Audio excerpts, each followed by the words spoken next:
Hello everyone, welcome back to my channel ginger and garlic. সকলকে স্বাগত জানাই আমার চ্যানেলে। আজ নিয়ে এসেছি একটা খুবই মজাদার রেসিপি। খুব অল্প সময়ে খুব কম উপকরণে এই রেসিপিটা তৈরি হয়ে যায়। আর এটা কিন্তু আমাদের মহানায়ক উত্তম কুমারের খুব পছন্দের একটা রেসিপি, ধনেপাতা কাঁচা লঙ্কা মুগ বা কাঁচা লঙ্কা ধনেপাতা মুগ। তো তার জন্য এই রেসিপিটা কিন্তু পুরোটাই দেখতে হবে।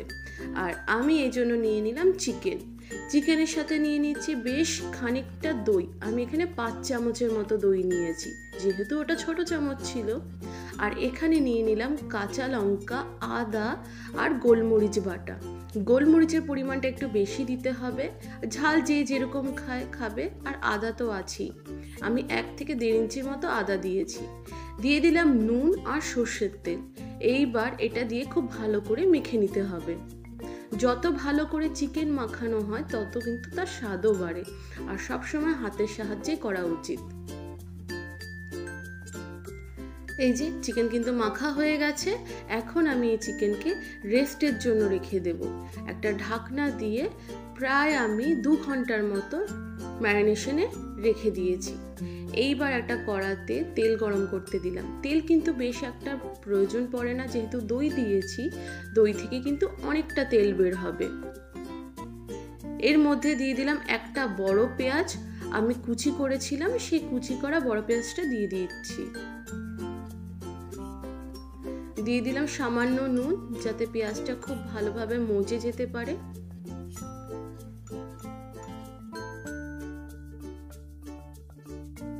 পেঁয়াজটা যাতে খুব ভালো করে মজে খুব কম সময়ে, তার জন্য আমি একটা ঢাকনা দিয়ে দিলাম। দেখো পেঁয়াজটা কিন্তু কালার এসে পড়েছে, একটু পিঙ্ক কালার হয়েছে। আমি এর গোল্ডেন ব্রাউন চাই না, যেহেতু আমি গ্রিন কালারটা বজায় রাখবো, তো আমি পিঙ্ক কালারটাই রেখেছি। পেঁয়াজ একদম ভাজা হয়ে গেছে। এখন আমি এর মধ্যে দিয়ে দেব ম্যারিনেটেড চিকেন।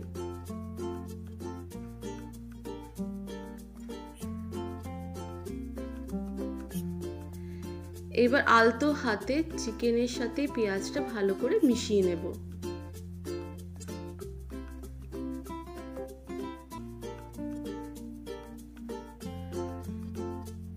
ঢেকে ঢেকে আমি চিকেনটাকে রান্না করব, যাতে এই যে দই মশলাপাতি বা চিকেনের যে নিজের যে জুস আছে সেটাতেই চিকেনটা সেদ্ধ হতে পারে। আমি কিন্তু বাইরে থেকে একটু এক্সট্রা জল দেব না, পুরোটাই মিডিয়াম ফ্লেমে করব। আর খুব হালকা হাতে নেড়ে চেড়ে করব।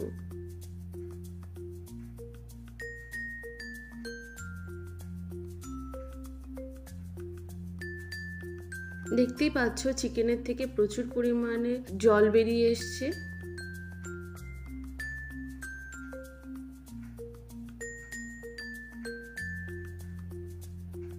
চেষ্টা করবে যাতে আলতো হাতে যাতে নাড়া দেওয়ার, যাতে মাংস যাতে ভেঙে না যায়।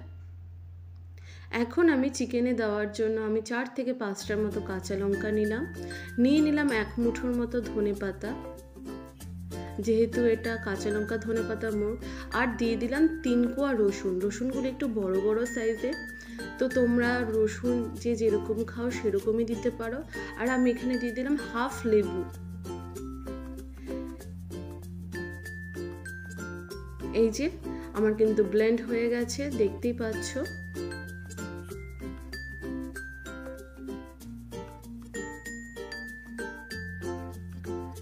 ঢেকে রেখেছিলাম চিকেনটা, আর চিকেনটার থেকে দেখো কতটা জল বেরিয়েছে।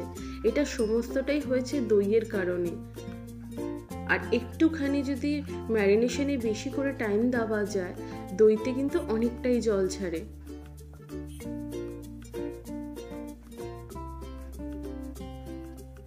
আমি ঢেকে দিয়েছিলাম মাঝখানে।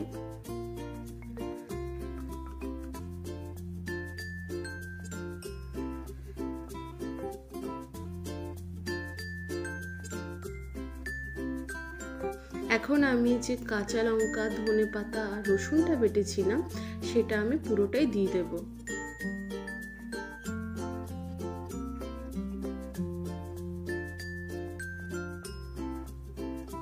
বন্ধুরা, তোমাদের পরিবারের সদস্য বুঝে তোমরা জল চাইলে দিতেও পারো। আমার জলের প্রয়োজন ছিল না তো আমি দিইনি, কারণ এটার থেকে এতটাই জল বেরিয়েছিল যে আমার দরকার হয়নি। আর মাংসটা কষে গেছে, এটা দেখে বোঝা যাচ্ছে যে ওপরে কিন্তু প্রচুর পরিমাণে তেলটা ভেসে উঠেছে। আর দেখো, ধনেপাতাটা দেওয়ার পরে আমি বেশিক্ষণ রাঁধবো না, আমার চিকেন কিন্তু একদমই হয়ে গেছে।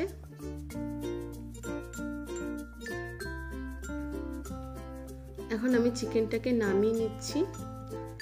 চিকেনটার কালার আসবে হচ্ছে একটু কালচে সবুজ।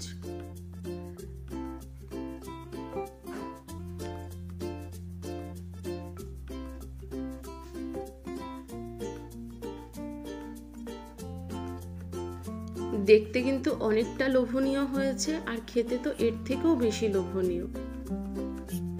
বন্ধুরা, আমার এই চিকেন রান্নার রেসিপিটা যদি ভালো লেগে থাকে তাহলে বলবো একটা লাইক, একটা কমেন্ট, একটা শেয়ার, আর নতুন বন্ধু হলে অবশ্যই বলবো একটা সাবস্ক্রাইব করতে।